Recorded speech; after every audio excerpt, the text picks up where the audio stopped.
La Commission européenne propose un plan de distribution de fruits et légumes à l'école dans tous les États membres.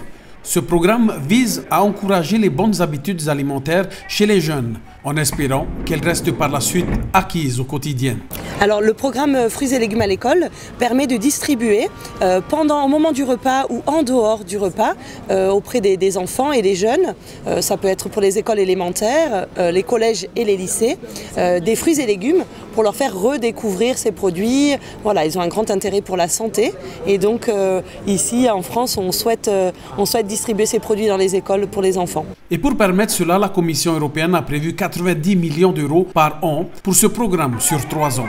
Ces fonds serviront à cofinancer à hauteur de 50% l'achat et la distribution de fruits et légumes dans les écoles.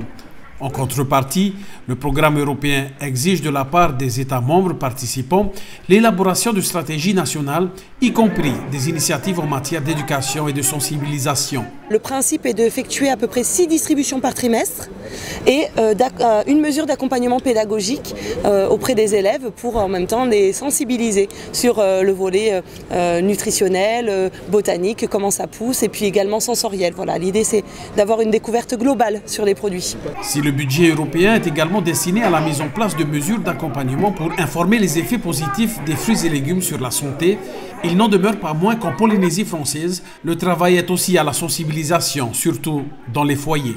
Ça devrait commencer d'abord dans les familles. Donc, dès le plus jeune âge de l'enfant, il faut déjà habituer les papilles à ces goûts, enfin, des légumes et puis des fruits. C'est ce qui est difficile d'ailleurs chez nous, les Polynésiens, parce que nous, c'est le mât facile. On donne ce qui est à portée de main, on va acheter au magasin, on donne, alors que ce serait tellement bien pour la santé que nos familles habituent nos enfants aux produits du Fénois. La consommation de fruits et légumes en Europe est malheureusement en dessous des recommandations de l'OMS, qui sont de 400 grammes par jour. Seuls 4 États membres sont au-dessus. Aujourd'hui, on sait que nous consommons moins de fruits et légumes que ce qu'on devrait, en tout cas pour notre santé. Donc l'idée, c'est vraiment de relancer la consommation et de faire redécouvrir aux enfants qui ne connaissent pas certains produits et surtout qui n'ont pas l'habitude d'en consommer chez eux dans leur foyer.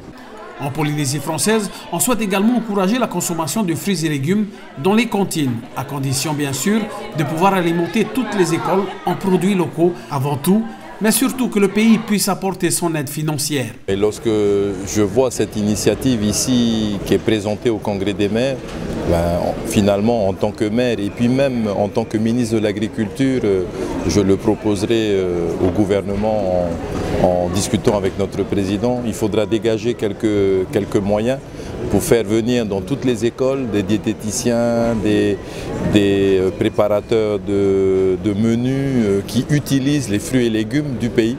Et puis si on peut disposer de quelques moyens qui viendront de l'Europe comme ici, on le fera, mais faisons déjà avec nos moyens. Et je pense que l'initiative, il faut juste la mettre en œuvre chez nous. Mais avant de pouvoir prétendre aux aides octroyées par la Commission européenne, les écoles polynésiennes disposent déjà d'une aide à l'assiette à hauteur de 500 francs maximum pour les RSPF versés par le pays. Le ministre de l'Agriculture compte bien inciter le pays à ce qu'une partie de ce montant octroyé soit attribuée aux fruits et aux légumes locaux. On va favoriser les fruits de saison déjà, nos papayes, nos mangues, lorsque c'est la grande saison. Et puis travailler comme le font certaines communes, mais il faut le valoriser partout, dans toutes les cantines, les vivriers, les produits vivriers, le taro, le oufi, les ignames, le taroua, et puis même la pomme de terre lorsque c'est la saison de Tupouaï, les carottes. Donc je pense que c'est une initiative qu'il faut mettre avec des incitations au niveau du budget des communes. Plus elles utiliseront dans leur cantine scolaire des produits locaux de qualité, plus elles auront accès à des aides qui sont spécifiques pour ces produits-là. Nous allons le mettre en place chez nous. Certaines communes en Polynésie française n'ont pas attendu une quelconque aide financière pour se lancer dans l'aventure. C'est le cas de la commune de Taputapuatea sur l'île de Raiatea. Elle est aujourd'hui autonome en matière de consommation de produits locaux dans les écoles. Une référence, car il y a quelques années, elle a choisi la culture bio. À elle seule, elle s'autosuffit pour alimenter en fruits et légumes locaux toutes les cantines de la commune, et cela depuis déjà une dizaine d'années. Depuis le début de la semaine, nous, on est en plein dans ce projet-là. Et hier, nous avons entendu le discours du ministre de l'Environnement, M. Nicolas Hulot, et bien, avec tout son programme. Moi, je suis content parce qu'on est en plein là-dedans. Utiliser nos produits locaux, utiliser les fruits, les légumes, en dehors des produits chimiques, tout ça. Et en plus, de faire valoriser dans les cantines. Et là, il y a un stand. Justement, si tu montes un projet, l'État est prêt à apporter son financement pour ce développement durable. Vous l'aurez compris, l'essentiel de ce programme est donc de relancer la consommation et de faire redécouvrir aux enfants qui ne connaissent pas certains fruits et légumes et surtout qui n'ont pas l'habitude d'en consommer chez eux les véritables bienfaits de ce qui devrait se trouver la plupart du temps dans nos assiettes.